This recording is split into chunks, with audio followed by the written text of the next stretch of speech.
Hi hello അസ്സലാമു അലൈക്കും. എല്ലാ കൂട്ടർക്കും നമ്മുടെ NS ഫാമിലി വ്ളോഗിലേക്ക് സ്വാഗതം. ഇന്ന് ഞാനിവിടെ വന്നിട്ടുള്ളത് നമ്മുടെ പടവലവും പരിപ്പും വെച്ചിട്ടുള്ള ഒരു ഒഴിച്ചു കറിയാണ്. നമുക്കത് എങ്ങനെയാണ് വെക്കണം നമുക്ക് നോക്കാം.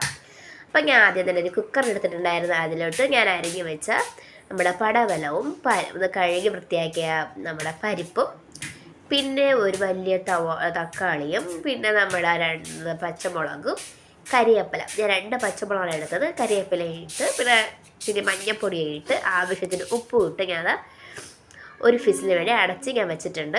അതിന് ശേഷം ഞാൻ ഇവിടെ അരമുറി തേങ്ങയും 3 അല്ലി വെളുത്തുള്ളിയും 2 പച്ചമുളകുമായിട്ട് നമുക്കിതൊന്ന് അരച്ചെടുത്ത് നമ്മളെ ഫിസിൽ വേവിച്ച ആ കൂട്ടിലോട്ട് നമുക്കിതൊന്ന് ഒഴിച്ചു കൊടുക്കാം. അപ്പോൾ ആ ഒരു ഫിസിലൊക്കെ വന്ന് ആൾ റെഡി ആയിട്ടുണ്ട്. അപ്പോൾ അതിലോട്ട് നമ്മളത് അരച്ച നമ്മുടെ അരപ്പിന് അതിലോട്ട് ഒഴിച്ചു കൊടുക്കുന്നുണ്ട്. അപ്പോൾ അത് ഒരു തിള വന്നതിന് ശേഷം മാറ്റി വെച്ചതിന് ശേഷം നമുക്കതൊന്ന് താളിച്ചെടുക്കാം. താളിക്കാനായിട്ട് ഞാനിവിടെ ഒരു ചട്ടി എടുത്ത് അതിൽ എണ്ണയും ഒഴിച്ച് ഇച്ചിരി കടുക് പൊട്ടിച്ച് അതിൽ ഒരു സവോളയും അരിഞ്ഞ് പിന്നെ നമ്മുടെ കരിവേപ്പിലയും വറ്റൽമുളകും ഒക്കെ ഇട്ട് നന്നായിട്ട് അതൊന്ന് മൊരിഞ്ഞ് വരണം. നല്ല കരിഞ്ഞു പോകരുത്. ഇതുപോലെ നന്നായിട്ട് മൊരിച്ചെടുത്ത് നമുക്ക് അതിലോട്ട് ഒഴിച്ചു കൊടുക്കാം.